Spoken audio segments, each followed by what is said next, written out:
నమస్తే welcome to Q6 news నేను తరంగిణి ముందుగా బులెటిన్లో హెడ్లైన్స్ చూద్దాం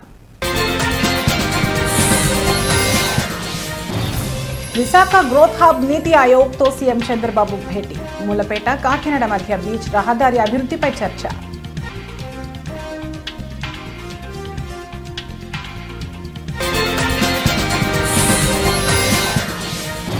బీఆర్ఎస్ నేత కేటీఆర్ కు సుప్రీంకోర్టు నోటీసులు కాంగ్రెస్ ప్రభుత్వంపై 25,000 కోట్ల అవినీతి ఆరోపణల వ్యవహారం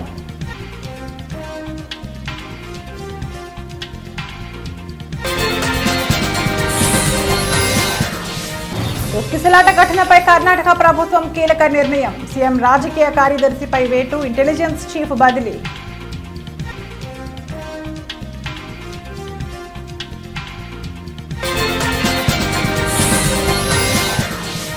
ఎలన్ మస్క్ స్టార్ లింక్ కు కేంద్రం అనుమతులు శాటిలైట్ ఇంటర్నెట్ సేవలకు లైసెన్స్ జారీ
బ్రేకింగ్ న్యూస్ చూస్తున్నాం. ఏపీలో ఎన్డీఏ కూటమి ప్రభుత్వం రాష్ట్రాభివృద్ధి లక్ష్యంగా దూసుకెళ్తుంది.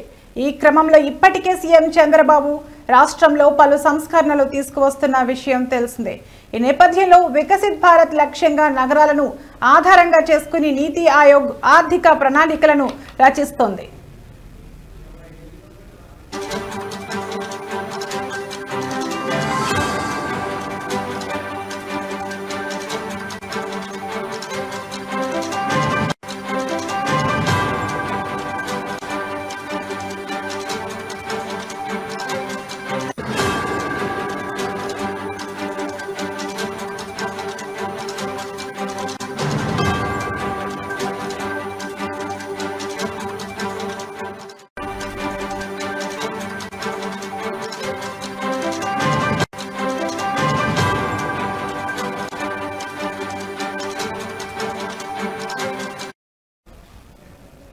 ఈ నేపథ్యంలో వికసిత్ భారత్ లక్ష్యంగా నగరాలను ఆధారంగా చేసుకుని నీతి ఆయోగ్ ఆర్థిక ప్రణాళికలను రచిస్తోంది. ఇందుకు ప్రాథమిక కసరత్తు ఇప్పటికే పూర్తయిన విషయం తెలిసిందే. ఈ క్రమంలో మరోసారి సీఎం చంద్రబాబు నీతి ఆయోగ్ అధికారులతో ఇవాళ సచివాలయంలో సమావేశమయ్యారు.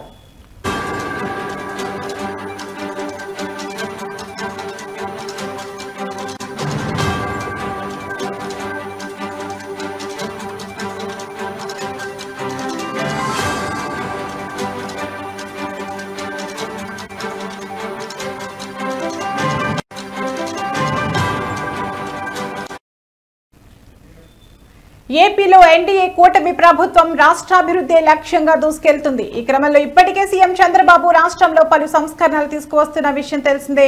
ఈ నేపథ్యంలో వికసిత్ భారత్ లక్ష్యంగా నగరాలను ఆధారంగా చేసుకుని నీతి ఆయోగ్ ఆర్థిక ప్రణాళికలను రచిస్తోంది. ఇందుకు ప్రాథమిక కసరత్తు ఇప్పటికే పూర్తయిన విషయం తెలిసిందే. ఈ క్రమంలో మరోసారి సీఎం చంద్రబాబు నీతి ఆయోగ్ అధికారులతో ఇవాళ సచివాలయంలో సమావేశమయ్యారు.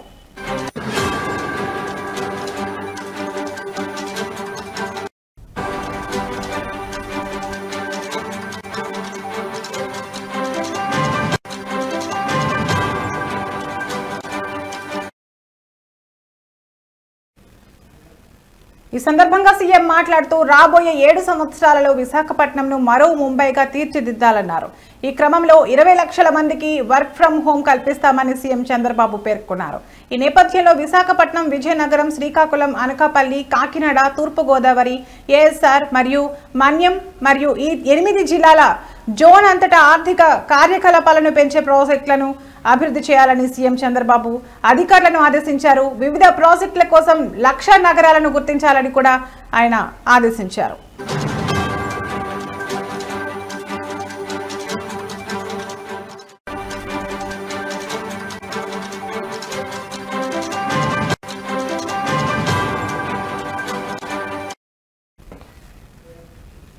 విశాఖ ప్రాంతం 36,000 చదరపు కిలోమీటర్ల విస్తీర్ణంలో ఉంది. అలాగే 15.5 మిలియన్ల జనాభాకు నిలయం. దీని ప్రస్తుత జీడీపీ సుమారు $49 బిలియన్లు. 2032 నాటికి ప్రాంతం 20 నుంచి 24 లక్షల ఉద్యోగాలను సృష్టించగలదని, ఇది రాష్ట్ర భవిష్యత్తు వృద్ధికి కీలకమని ఆయన పేర్కొన్నారు. మూలపేట, కాకినాడ మధ్య బీచ్ రహదారి అభివృద్ధి చేస్తామని, వీటిని జాతీయ రహదారులకు అనుసంధానిస్తామని తెలిపారు.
బ్రేకింగ్ న్యూస్ చూస్తున్నాం. తెలంగాణ కాంగ్రెస్ ప్రభుత్వం 25,000 కోట్ల అవినీతికి పాల్పడినట్టు గతంలో తీవ్ర ఆరోపణలు చేసిన బీఆర్ఎస్ వర్కింగ్ ప్రెసిడెంట్, మాజీ మంత్రి కేటీఆర్ కు సుప్రీంకోర్టు నోటీసులు జారీ చేసింది.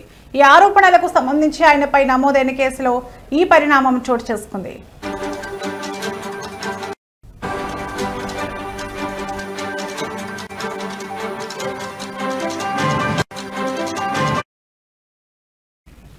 కాంగ్రెస్ ప్రభుత్వంపై కేటీఆర్ చేసిన అవినీతి ఆరోపణల నేపథ్యంలో ఈ పార్టీ నాయకురాలు ఆత్రం సుగుణ పోలీసులకు ఫిర్యాదు చేశారు. ఈ ఫిర్యాదు ఆధారంగా ఉట్నూరు పోలీస్ స్టేషన్లో కేటీఆర్ పై కేసు నమోదైంది. అయితే తనపై నమోదైన కేసును కొట్టివేయాలని కోరుతూ కేటీఆర్ తెలంగాణ హైకోర్టును ఆశ్రయించారు.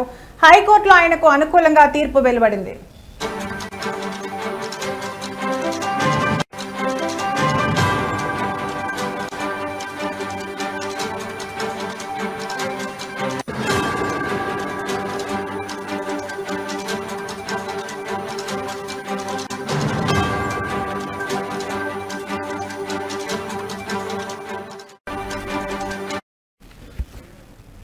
హైకోర్టు ఇచ్చిన తీర్పును సవాలు చేస్తూ ఆత్రం సుగుణ సుప్రీంకోర్టు తలుపు తట్టారు. ఆమె దాఖలు చేసిన పిటిషన్పై జస్టిస్ సంజయ్ కరోల్ నేతృత్వంలోని ధర్మాసనం విచారణ చేపట్టింది.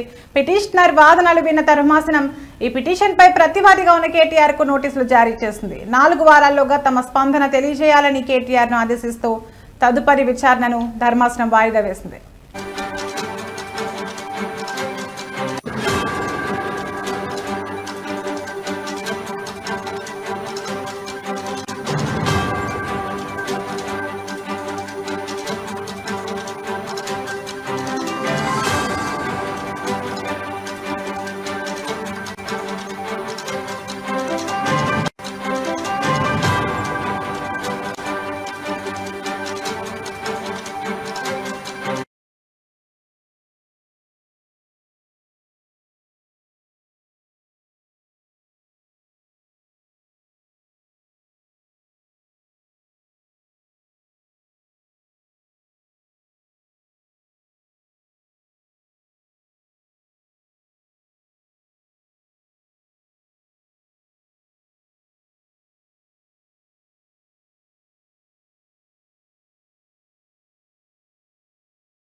బ్రేకింగ్ న్యూస్ చూస్తున్నాం. చిన్నస్వామి స్టేడియంలో జరిగిన తొక్కిసలాట ఘటనపై కర్ణాటక ప్రభుత్వం కఠినంగా వ్యవహరిస్తోంది.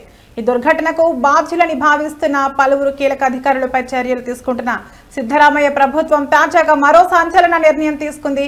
ముఖ్యమంత్రి రాజకీయ కార్యదర్శి కె గోవిందరాజ్ను పదవి నుంచి తొలగించగా ఇంటెలిజెన్స్ చీఫ్ హేమంత్ నింబాల్కర్ను బదిలీ చేసింది.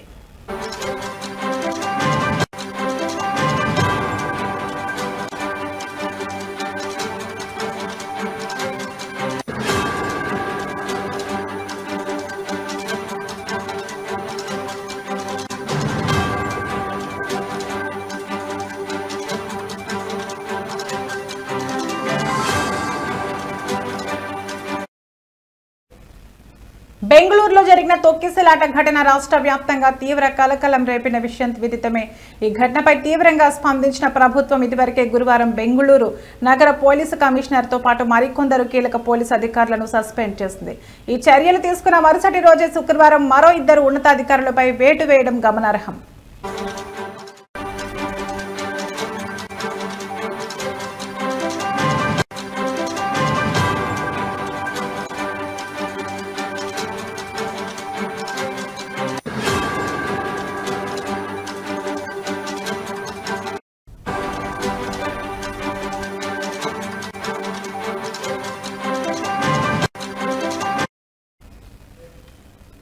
ముఖ్యమంత్రి సిద్ధరామయ్యకు రాజకీయ కార్యదర్శిగా వ్యవహరిస్తున్న కె గోవిందరాజ్ను తక్షణమే పదవి నుంచి తొలగిస్తూ ప్రభుత్వం ఉత్తర్వులు జారీ చేసింది.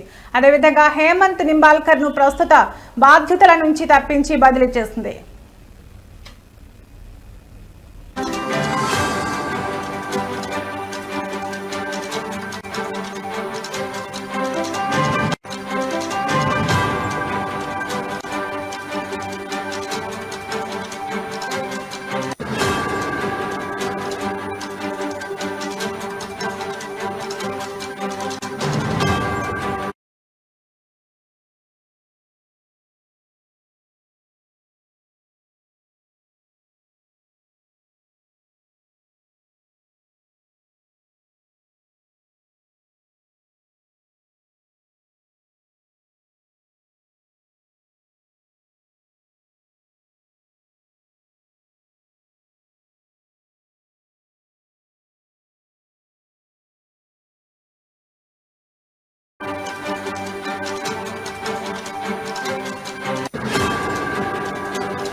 బులెటిన్లో మరో బ్రేకింగ్ న్యూస్ చూస్తున్నాం. దేశంలో శాటిలైట్ ఆధారిత ఇంటర్నెట్ సేవలు అందించేందుకు ప్రపంచ సంపన్నుడు ఎలన్ మస్క్ కు చెందిన స్టార్లింక్ కు కేంద్ర ప్రభుత్వం అనుమతి ఇచ్చింది. త్వరలో దేశీయంగా స్టార్లింక్ సేవలు ప్రారంభం కానున్నాయి. దీనికి సంబంధించి global mobile personal communication by satellite licence ను టెలికాం విభాగం నుంచి అందుకుంది. యూటెల్సాట్ కు చెందిన వన్వెబ్, రిలయన్స్ జియోలకు ఆమోదం లభించిన తర్వాత భారత టెలికమ్యూనికేషన్ శాఖ నుంచి శాటిలైట్ ఇంటర్నెట్ సేవల లైసెన్స్ పొందిన 3వ కంపెనీగా స్టార్లింక్ నిలిచింది.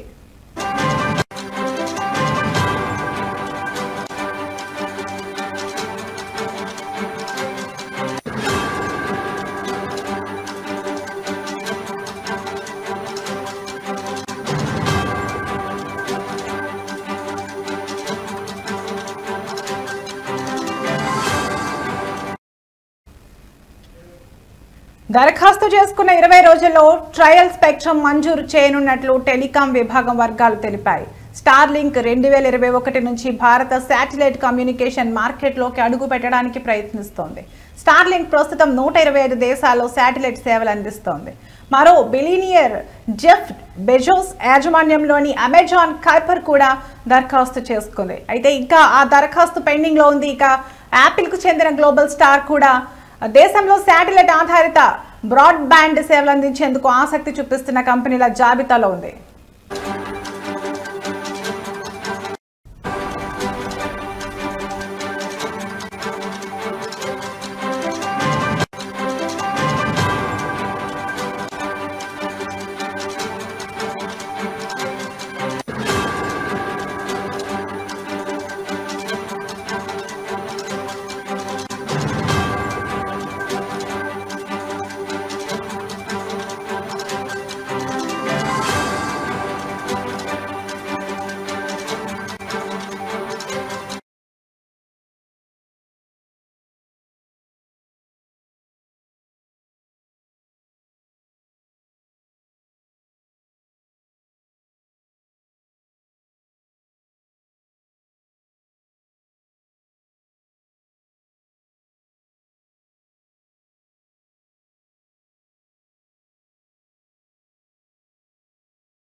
బ్రేకింగ్ న్యూస్ చూస్తున్నాం. కాళేశ్వరం ప్రాజెక్టు వ్యవహారంలో కీలక పరిణామం చోటు చేసుకుంది.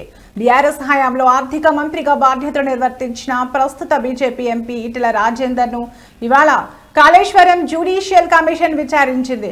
విచారణ అనంతరం ఆయన మీడియాతో మాట్లాడుతూ ప్రాజెక్టుకు సంబంధించిన పూర్తి సమాచారం నాటి ముఖ్యమంత్రి కేసీఆర్, నాటి నీటిపారుదల శాఖ మంత్రి హరీష్ రావు వద్దే ఉండేదని, ఆర్థిక శాఖకు ఇందులో పెద్దగా పాత్ర లేదని స్పష్టం చేశారు.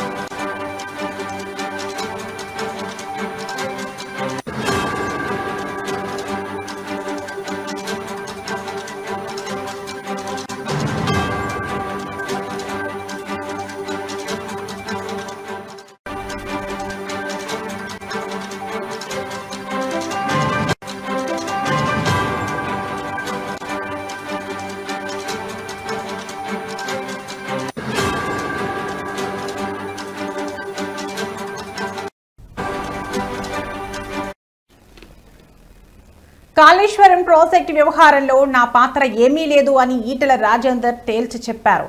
ప్రాజెక్టు రీడిజైనింగ్ కోసం కేసీఆర్ కేబినెట్ సబ్ కమిటీని ఏర్పాటు చేశారని, దానికి అప్పటి నీటిపారుదల శాఖ మంత్రి హరీష్ రావు చైర్మన్ గా వ్యవహరించారని గుర్తు చేశారు. నీటి లభ్యతను దృష్టిలో ఉంచుకునే మేడిగడ్డ వద్ద ఆనకట్ట నిర్మాణం చేపట్టారని, అయితే ఆనకట్టల నిర్మాణం అనేది పూర్తిగా సాంకేతిక నిపుణులకు సంబంధించిన అంశమని, దానిపై రాజకీయ నాయకులకు అవగాహన ఉండదని ఆయన అభిప్రాయపడ్డారు.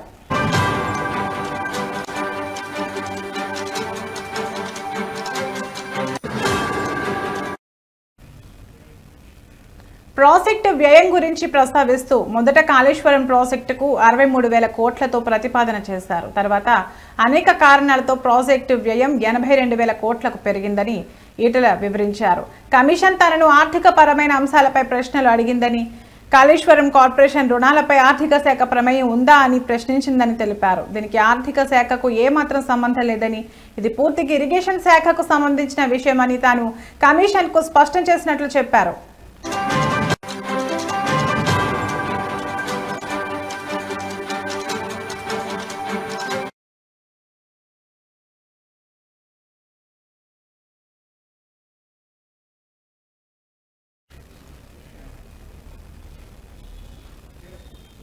ఇవి ఇప్పటివరకు నా బులెటిన్ అప్డేట్స్. మరో బులెటిన్లో మళ్ళీ కలుద్దాం. నమస్తే.